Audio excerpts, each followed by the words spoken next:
ये विवाद को से दिन समाधान करी केवल गोटे दिन अधर नीति संपादन करने ये अधरपणार व्यवस्था अच्छी।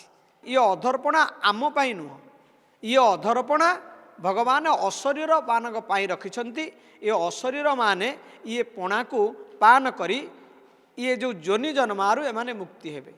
एवं अशरीरी माने मत जार शरीर ना जहाँ आम भूत प्रेत पिचास जोगिनी डांकिनी एसबू कही था एमाने मध्य चाहिता प्रभु आपणकर टिके प्रसाद पान करी आपणकर जहा मुख अधरु जहा आपण देबे ताको टिके पान करी दे।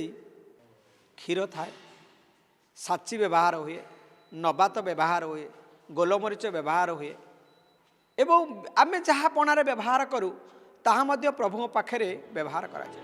ताको आम नबार अधिकार नहीं नेले निश्चित भाव कौन हम से कालिया शांत जानती।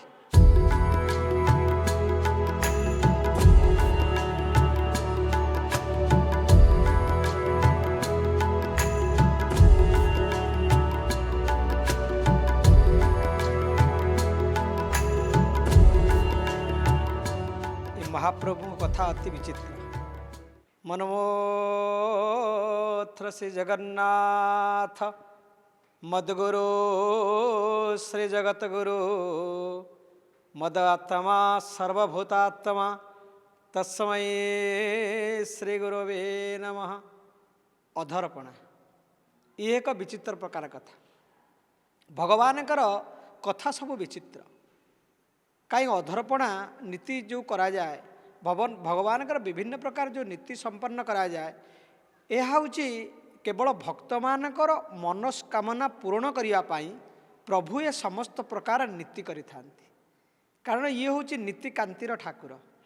भक्त जितेबाला जहाँ चाहे प्रभु को सजैवा प्रभु से भाव में सजै हंती। आम साधारण कथा यदि आलोचना करवा प्रभु ये अधरपणा कहीं ग्रहण करती। ये अधरपणा ग्रहण करिवार शास्त्रीय परंपरा रही। भगवानकर पाखरे अधरा चुंबित तीनोटी माने माटी निर्मित तुम्बा आकार लगी हुए।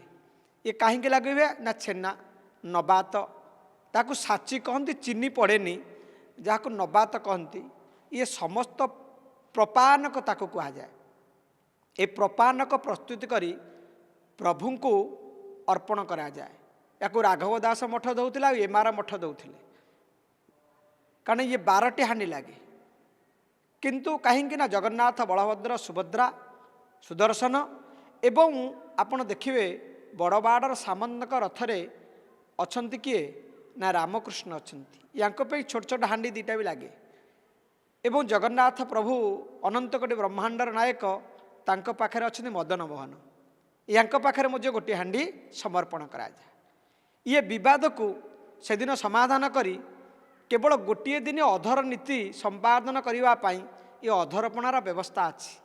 ये अधरपणार मुख्य उद्देश्य प्रभु जेहेतु जाइथिले माँ घर एवं बाटरे फेरिले साधारण तुषार्थ थिबे भगवान को तुषार्थ निवारण करने सी तो जगतर समस्त तुषार्थ निवारण करुछंती। जेहेतु आमे प्रभुंकर मानवीय लीला प्रस्तुत करुचे प्रभु मानव रूप से लीला करुछंती। ये लीला को संपादन करने आमे ये पणार व्यवस्था करिचे। कारण आमे जने थकी जाइछि जने हालिया हो जाइछि जने एते दूर आसीछि आम घर को जने व्यक्ति जेतबेले आसिले आमे ताकु टिके पणा दे दउचे लेंबू पानी टिके दे दउचे टिके ठंडा दे दउचे। ठीक से भली भाव रे ये भक्त माने चिंता कले हे प्रभु आपण जेहेतु बाहुड़ी आछंती माँ पाखरु कौन टिके रथरे सुखली भोगी आपण भोग पाउछंती कौन रथरे प्रभु किए आपण कौन भोग करुछि कौन आपण 60 फुटी खाइला पर भी आपणकर पेट पुरु नथब। जेहेतु आपण आसीचंती थकिकिरी यही कारण आपण को टिके आमे प्रपानक बा पणा टिके आपण को पियाई देबु। यही उद्देश्य रे प्रभु ये अधरपणार व्यवस्था करता। किंतु शास्त्रीय परंपरा को जब आपण जीवे प्रभु अधरपणा कहीं व्यवस्था करते ना आमर गाँ गहली कथा अच्छी जो रथ आरंभ हुए श्रीगुंडीचा दिन समस्त देवता आ देवी ग्राम देवता और देवी ଇଏ ପ୍ରଭୁଙ୍କ ପାଖରେ ପହଞ୍ଚି ଯାଆନ୍ତି। ସମସ୍ତ ରଥରେ ବିରାଜମାନ କରିଥାନ୍ତି ଏବଂ ଅଶରୀରୀମାନେ ମଧ୍ୟ ଯାହାର ଶରୀର ନାହିଁ, ଯାହାକୁ ଆମେ ଭୂତ ପ୍ରେତ ପିଶାଚ ଯୋଗିନୀ ଡାକିନୀ ଏସବୁ କହିଥାଉ, ଏମାନେ ମଧ୍ୟ ଚାହିଁଥାନ୍ତି ପ୍ରଭୁ ଆପଣଙ୍କର ଟିକେ ପ୍ରସାଦ ପାନ କରି ଆପଣଙ୍କର ଯାହା ମୁଖ ଅଧରରୁ ଯାହା ଆପଣ ଦେବେ ତାକୁ ଟିକେ ପାନ କରିଦେଇ ଆମେ ଯେଉଁ ଏ କଷ୍ଟ ଲାଘବ କରୁଛୁ, ଏ ଯେଉଁ କଷ୍ଟ ହେଉଛି ଆମକୁ ଏ ଯୋନିରେ ରହିଲେ, ଏ ଯୋନି ଜନ୍ମାରୁ ଆମେ କେମିତି ମୁକ୍ତ ହେବୁ, ଏହାକୁ ପ୍ରଭୁ କରିବା ପାଇଁ ସମସ୍ତଙ୍କୁ ଖୁସି ଦେବା ପାଇଁ ଇଏ ଅଧରପଣାର ବ୍ୟବସ୍ଥା ଅଛି। ସୁଭଦ୍ରା ପାଖରେ ଲାଗିছে, ସମସ୍ତଙ୍କ ପାଖରେ 3 3 6 3 9 ଆଉ ଯେଉଁ ଆପଣଙ୍କର 12ଟାରୁ 9 ବେଳେ ଗଲା ଆଉ କେତେ ରହିଲା 3ଟି ହାଣ୍ଡି ମୁଁ କହିଛି ମଦନ ମୋହନ ଆଉ ହେଉଛି ରାମ ଆଉ କୃଷ୍ଣ ୟାଙ୍କ ପାଖରେ ମଧ୍ୟ ଲାଗି କରାଯାଏ। କିନ୍ତୁ ଏମିତି ସନ୍ଧି ହେଲା ରାଘବ ଦାସ ମଠ ଏବଂ ବଡ଼ ଓଡ଼ିଆ ମଠ, ଇଏ ବର୍ଷେ ଦେବ ସିଏ ବର୍ଷେ ଦେବ, ଏହି ହିସାବରେ ଆଜି ପର୍ଯ୍ୟନ୍ତ, କାରଣ ଇଏ ସାଧୁସନ୍ତର ଦେଶ, ଇଏ ସାଧୁସନ୍ଥ ମାନେ ଭଗବାନ ନିଜେ କହିଛନ୍ତି ନା, यदा यदाई धर्मस्य ग्लानिर्भवति भारत अद्भुता मदमस्य तदात्मान सुजाम्यहम परित्राणाय साधूनां विनाशाय च दुष्कृतम धर्म संस्थापनार्थाय संभवामि युगे युगे।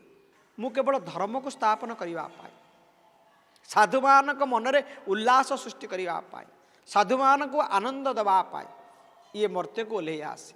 जेहेतु प्रभु रत्न सिंहासन ओह्लई आइछन्ति साधुंकर कथा रक्षा करने, प्रभु ये व्यवस्थाटी करिछन्ति, कारण साधु माने भगवान अति प्रिय, भगवान को टिके आप्यायित करने, भगवान को टिके निजर करने, ये साधु माने ये अधर पुराण व्यवस्था करता। पणारे आपण साधारण देखिए क्षीर थाए, साची व्यवहार हुए, नबात व्यवहार हुए, गोलमरीच व्यवहार हुए एवं आमे जहाँ पणारे व्यवहार करूँ ताहा मध्य प्रभु पाखे व्यवहार करा जाए, प्रपान को कह जाए नाई। ये पणा को एक विशेषत्व आमे आज कहूँ आपण मानू, ये जो अधरपणा नीति प्रभु संपन्न करती आपण देखिए, अधरपणा पर से 9टी हांडी भंगा जाए। एथुर प्रमाणित होउछि ये अधरपणा आम पाई नुह, ये अधरपणा भगवान अशरीर मानक पाई रखिछन्ति। ये अशरीर माने ये पणा को पान करी ये जो जोनि जन्मारु एमाने मुक्ति हेबे।